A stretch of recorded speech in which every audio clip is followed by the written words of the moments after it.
ഞാനത് വിശ്വാസത്തിലൂന്നി തന്നെയുള്ള ആചാര വഴിയുള്ള ഒരു ആചരണമാണ് നടത്തിക്കൊണ്ടിരിക്കുന്നത്. ഈ ഒരു 3 ദിവസം ഞാൻ ഇൻവേരിയബിളി എവ്രി ഇയർ ഈ 3 ദിവസം, അതായത് മെനിഞ്ഞാന്ന് രാത്രിയെങ്കിലും എത്തുക. ഇന്നലെ തമ്പുരാൻ്റെ ഉത്രാടം തിരുനാൾ മാർത്താണ്ഡവർമ്മ തിരുമനസിൻ്റെ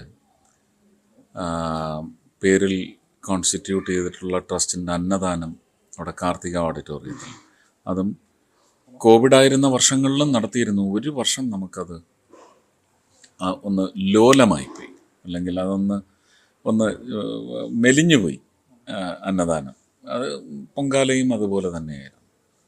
എനിക്ക് തോന്നുന്നു 21-ലാണെന്നാണ്. അതിനുശേഷം പൂർവാധികം ശക്തിയായി കഴിഞ്ഞ വർഷമൊക്കെ രാത്രി 2 മണി വരെ, ഇന്നലെ ഒരു 11 മണിയായപ്പോൾ കഴിഞ്ഞു പോയി ഭക്ഷണം.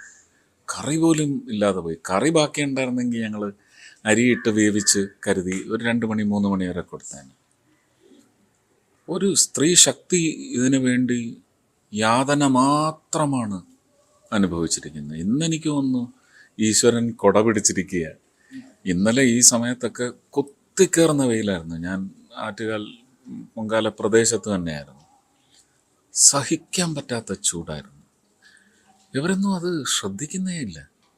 അപ്പോൾ അമ്മയും അവർക്കൊരു കവചം ആ സമയങ്ങളിൽ, ആ ദിവസങ്ങളിൽ ഒരുക്കുന്നു എന്നുള്ളതാണ്.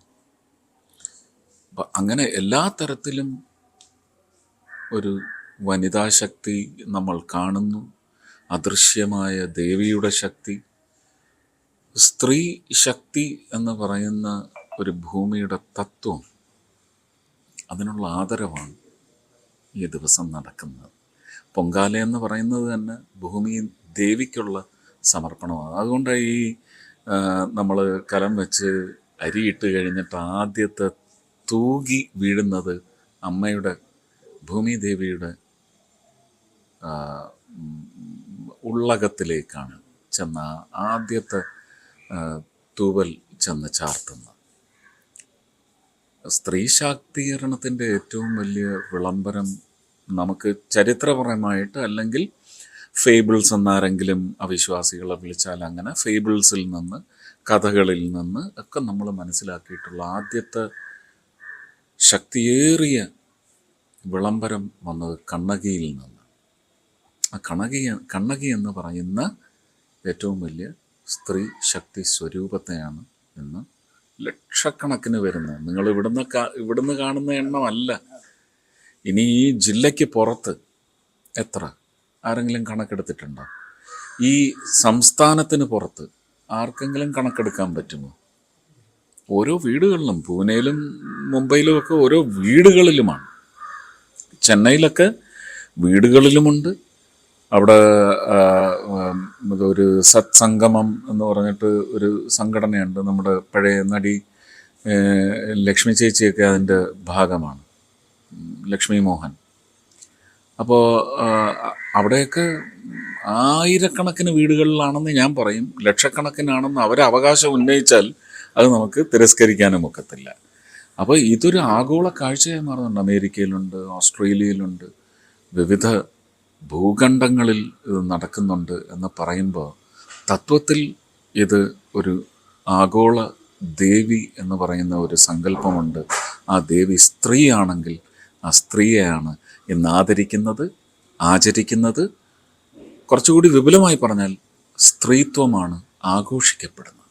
ഈ ഓരോ വീടുകളും അമ്പലമുറ്റങ്ങളായി നടന്നൊരു അനുഭവം. തിരുവനന്തപുരത്തായിട്ടുള്ള കാര്യം പറഞ്ഞാൽ, ചിലപ്പോൾ ജീവിതത്തിൽ ഇതിനെ കണ്ടിട്ടില്ലാത്ത മനുഷ്യർക്ക് വേണ്ടി വീടുകൾ കൊടുത്തിടുക, അവർക്ക് ഭക്ഷണം കൊടുക്കുക, അവരെ സ്വീകരിക്കുക, ഇങ്ങനെ ഒരു നമ്മൾ വിവേണ്ടൊക്കെ പറയുന്നത് ഈ ഒരു സംഭവത്തിൽ പ്രധാനപ്പെട്ട കാര്യം ഈ ഇത്രയും പേര് വരുന്നു. നമുക്ക് A.K. ആന്റണി സാർ മുഖ്യമന്ത്രിയായിരുന്ന സമയത്ത് വളരെ നല്ല ഒരു നീക്കം അദ്ദേഹം നടത്തിയതിൻ്റെ പേരിൽ ഈ മോശപ്പെട്ട രാഷ്ട്രീയ കക്ഷികളെല്ലാം കൂടെ ചേർന്ന് ഇവിടെ നിറയ്ക്കും എന്ന് പറഞ്ഞിട്ട് വന്ന ആൾക്കാർ സമരം പിൻവലിച്ചു പോയതിൻ്റെ പിന്നിൽ ഒരു വലിയ രാഷ്ട്രീയ നീക്കുപോക്ക് നടത്തിയാണ് പിൻവാങ്ങിയതെങ്കിലും അവർക്ക് ഈ വന്ന ആൾക്കാർക്ക് വേണ്ടി ഭക്ഷണം കൊടുക്കാൻ സാധിച്ചു. കിടന്നുറങ്ങാൻ ഭൂമിയുടെ വിരിമാറുണ്ടായിരുന്നു, കിടന്നുറങ്ങാമായിരുന്നു. പക്ഷേ കാലത്ത് എഴുന്നേറ്റ് അത്യാവശ്യങ്ങൾ നിറവേറ്റാനായിട്ട് ഒരിടം കിട്ടാത്ത അവസ്ഥ. അന്നത്തെ ഭരണ സംവിധാനം ഇവിടുത്തെ ഹോട്ടലുകളിലും അതിനെ ചങ്ങലയിട്ട് പൂട്ടി, അല്ലാതെ വീടുകളിലും ആൾക്കാർ ഈ സമരത്തോട് യോജിപ്പില്ലാത്തതുകൊണ്ട് കയറ്റാതായി. പക്ഷേ ആറ്റുകാൽ പൊങ്കാലയെ സംബന്ധിച്ച് ആ ശൗചാലയങ്ങളാണ് ഓരോ വീട്ടിലും 50ഉം 100ഉം പേരാണ് റോഡിൽ ഒന്ന് പൊയ്ക്കോട്ടെ എന്ന് ചോദിച്ച് ചെന്ന് കയറിപ്പോകുന്ന. അതിനു വേണ്ടി വിട്ടുകൊടുക്കുന്ന ഒരു മനസ്സാണ്. ഭക്ഷണം നമുക്ക് ആർക്കും കൊടുക്കാം. ഇത് ശുചിത്വവുമായി ബന്ധപ്പെട്ട ഒരു കാര്യമാണ്. തുറന്നിട്ട് കൊടുക്കുകയാണ്. എത്രയോ വീടുകളിൽ പുറത്ത് ആ സമയത്ത് ഇതിനു വേണ്ടിയുള്ള ഒരു താത്കാലികമായ അറേഞ്ച്മെന്റ്സ് വരെ ഓരോ വീട്ടുകാർ ഒരുക്കുന്നു എന്ന് പറഞ്ഞാൽ ഈ പട്ടണം, ഈ ജില്ല മുഴുവൻ തയ്യാറെടുക്കുകയാണ്. ലോകത്തുള്ള മുഴുവൻ സ്ത്രീ ശക്തികൾക്കും വന്ന് അവരുടെ ആചാരവുമായി ബന്ധപ്പെട്ട് കിടക്കുന്ന ഒരു വൈകാരികത നിറവേറ്റി സംതൃപ്തി അടഞ്ഞല്ലെങ്കിൽ നിർവൃതി അടഞ്ഞ് പോകാനുള്ള സൗകര്യം, അത് ജലവിതരണത്തിലായാലും.